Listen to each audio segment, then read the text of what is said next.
Vamos a retomar el tema coronavirus en nuestro programa, luego también de que la Organización Mundial de la Salud, bueno, definitivamente la declarara como pandemia y que el mundo está frente a una emergencia sanitaria. Pero vamos a conocer cómo se generó, cómo se gestó, dónde se gestó también y, bueno, qué precauciones hay que tomar frente a la expansión de ese virus. Y para eso lo vamos a hacer con Gonzalo Moratorio, licenciado en Biología de la Universidad de la República, que nos acompaña esta mañana. Gonzalo, bienvenido. Muchas gracias.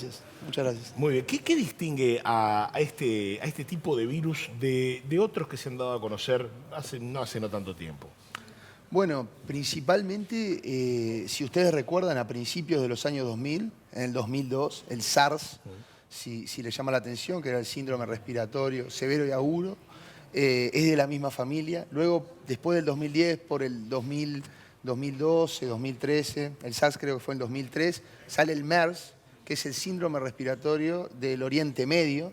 Son de la misma familia, son coronavirus. El nombre de corona es porque cuando los podemos visualizar por técnicas de microscopía, podemos ver que su forma es como de una corona, ¿sí?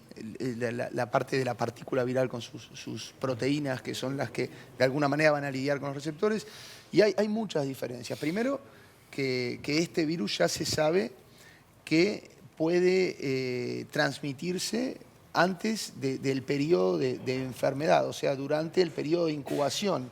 Y ayer salió un artículo científico en donde hay evidencia que posiblemente el virus también puede transmitirse luego de que uno está recuperado, pero su mortalidad es muy inferior, al menos con los datos que tenemos ahora. No podemos dar esos parámetros hoy, pero sí están en función de los 14.000 casos que hay y 300 muertes, que tiene una mortalidad muy baja comparado con estos otros miembros de la misma familia. ¿No se genera algo que es como una especie de alerta a nivel mundial y los medios replicamos y se habla muchísimo? Algo que en realidad no es para tanto. Uno tiene esa percepción, ¿no?, de que todo el mundo se pone en alerta, se empieza a generar como una especie de persecución, paranoia a nivel global, se aísla gente. De repente la gripe mata más gente que el coronavirus. Sí, totalmente. Hace poco también empiezan a comparar los datos y, por ejemplo, solo en los Estados Unidos había 15 millones de infectados este año y cerca de 8.000 muertes. Ahora, ¿qué es lo que pasa con este coronavirus? Que para la gripe tenemos una vacuna, ¿no, verdad? Podemos vacunarnos en función de las diferentes temporadas. Y sí, el tema de la información y sobre todo el social media y demás está generando como si fuera una infodemia, ¿no? Una epidemia de información mala que no hay que seguir, que no hay que googlear, que no hay que escuchar. Ya en diferentes plataformas hay información totalmente errónea. Por supuesto que esto es grave, por supuesto que hay que atacarlo y tomar medidas, pero no como creo que el mundo piensa que esto está ocurriendo. Eso sin lugar a dudas, y en eso compartimos con todos los demás virólogos, digamos, internacionalmente. Justamente en ese sentido, recorriendo un poquito la historia, parecería por ahora que este coronavirus no le llega ni a los talones a lo que han sido las pestes y epidemias a lo largo de la historia de la humanidad y que han generado cuarentenas, ¿no? Porque una de las claves de esto es que Wuhan es una ciudad fantasma, ¿no? Una cuarentena nunca vista en la historia, ¿no? Pero repasando rápidamente, desde el Antiguo Testamento aparecen las epidemias y aparecen epidemias, obviamente, que se van a relacionar con los habitantes que la tienen, ¿no? Y esto pasa con los asiáticos ahora, ¿no?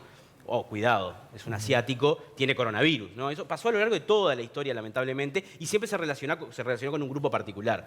Pero claro, la Edad Media vio la peste negra, en la cual murieron 1 de cada 3 personas en Europa, ¿verdad? Ahí nació la cuarentena, la palabra cuarentena en Dubrovnik, que fue el primer lugar donde hubo una cuarentena, donde nace el concepto de lazareto, etcétera, etcétera, etcétera.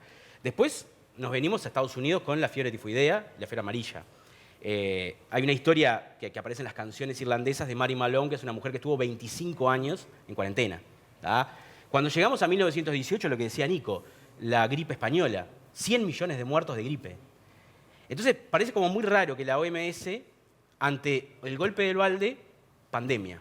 Pasó con la H1N1, que mataba menos que la influenza común, y pasó con la H1N4, que mataba menos que la influenza común.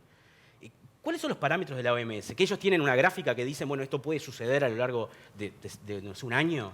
No, básicamente todo depende de si conocemos o no conocemos al patógeno y de la capacidad de ser transmitido. Una tasa que se llama R sub 0, pero digamos, empezar a entender cuántas personas un individuo infectado puede contagiar. Y por otro lado, en este caso particular, hay que acordarse que a principios de los 2000, como les dije, en el SARS, China retuvo por más de 3 o 4 meses la información antes de hacerla pública. Esta vuelta trabajó muchísimo mejor, más allá de que ya hay datos también que se podría haber liberado información antes. Esto no tiene nada que ver con este famoso mercado, ¿sí?, de animales y comida que cerraron, sino que esta infección empezó antes. Esto en comparación, por ejemplo, con otros patógenos, como recién dijiste, como la gripe española y demás, tiene inclusive una tasa de contagio, este R sub 0 mayor. O sea, hoy en día se calcula que una persona infectada puede infectar a 2,2 personas, pero sí es importante entender que hace más o menos de 20 años tuvimos un episodio igual y China demoró muchísimo en abrir. ¿Por qué? Porque también hay un impacto directo, por ejemplo, en los mercados financieros, por ejemplo, en todo. En el 2002 se puede ver claramente cómo el mercado cae y luego vuelve a su normalidad. Y China está protegiendo, o sea, China ha adelantado muchísimo, creo yo, sus medidas científicas y demás, pero políticamente, la política está primero.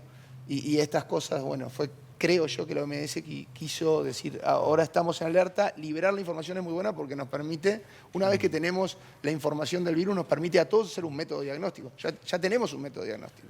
Y la única manera de hacer eso es liberar esa información genética, esa secuencia del virus de ácido nucleico, que a nosotros nos permite saber si alguien que viene al médico, poder detectar si es este coronavirus o no, por ejemplo. Gonzalo, fuera de cámara, antes de comenzar la nota, hablábamos también de que hay un montón de virus que nuestro sistema inmunológico no conoce, porque están en reservorios que quizás están en lugares inaccesibles, selvas, junglas y demás. Pero que por hoy, por distintos mecanismos, están empezando a llegar a lugares urbanizados. Y hablábamos también de la conexión con el cambio climático y lo que puede generar. ¿Podríamos ampliar esa idea? ¿Cómo no?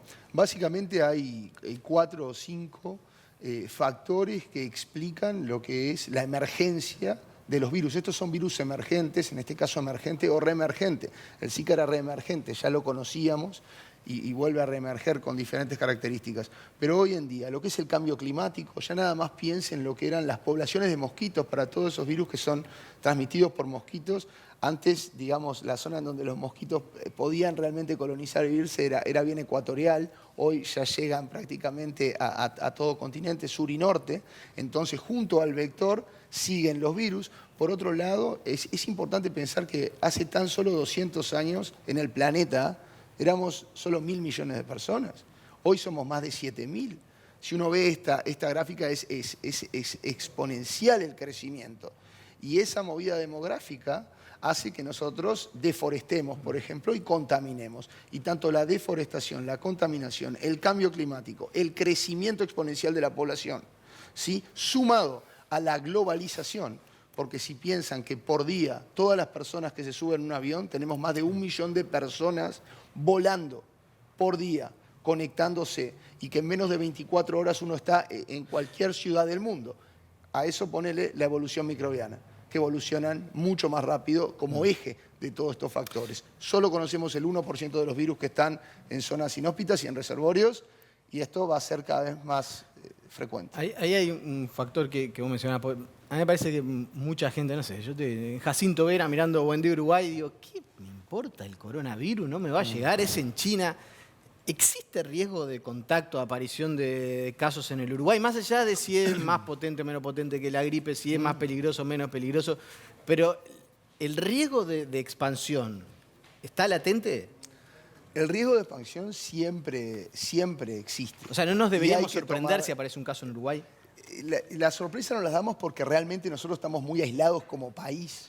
y no somos ningún tipo de hub ni parada para hacer conexión a otra parte del mundo. Por eso es menos frecuente tenerlo. Pero si uno piensa nada más en todo lo que es el comercio marítimo, los puertos y la importancia que tiene el mundo asiático ahí, perfectamente puede llegar. ¿Estamos lejos de una vacuna? No, para nada, para nada. Esto realmente es formidable. Nosotros lo que estamos viendo ahora es ciencia en vivo, ciencia en tiempo real. Por eso salen a veces los disparates de algunos grupos, como que el virus venía de una serpiente y después se confirma que viene de un murciélago. Es ciencia en tiempo real. Nosotros creemos, hoy por ejemplo, una vez hecho pública esta información, fondos se dieron alrededor de 12 a 16 millones de dólares a 3 compañías biotecnológicas, en donde la meta es entre 4 y 16 semanas tener la vacuna pronta. Y eso hoy lo podemos hacer porque ya existen plataformas. Necesitamos conocer el virus. Y esto es importante, si puedo decirlo. Es fundamental el rol que juega la ciencia básica aquí mismo. Porque a veces nosotros pensamos qué estamos financiando y utilizamos esa terminología de ciencia aplicada y ciencia básica. Si no hubiese científicos que entraron en cuevas a muestrear todo murciélago y secuenciar todo tipo de virus que podría habitar en ellos, hoy no sabríamos que este coronavirus tiene 97% de similaridad de secuencia con un murciélago, lo que nos permite entenderlo, lo que nos permite no solo hacer un método diagnóstico, sino hacer un método profiláctico como una vacuna. Ha sido muy claro realmente escuchar a Gonzalo Moratorio, que además es profesor adjunto de Virología de la Facultad de Ciencias, investigador del Instituto Pasteur de Montevideo y también del Sistema Nacional de Investigación de la ANI. Gonzalo, muchísimas gracias, muy claro y muy gráfico también en toda tu explicación. Ha sido un placer. Bueno, muchas gracias a ustedes.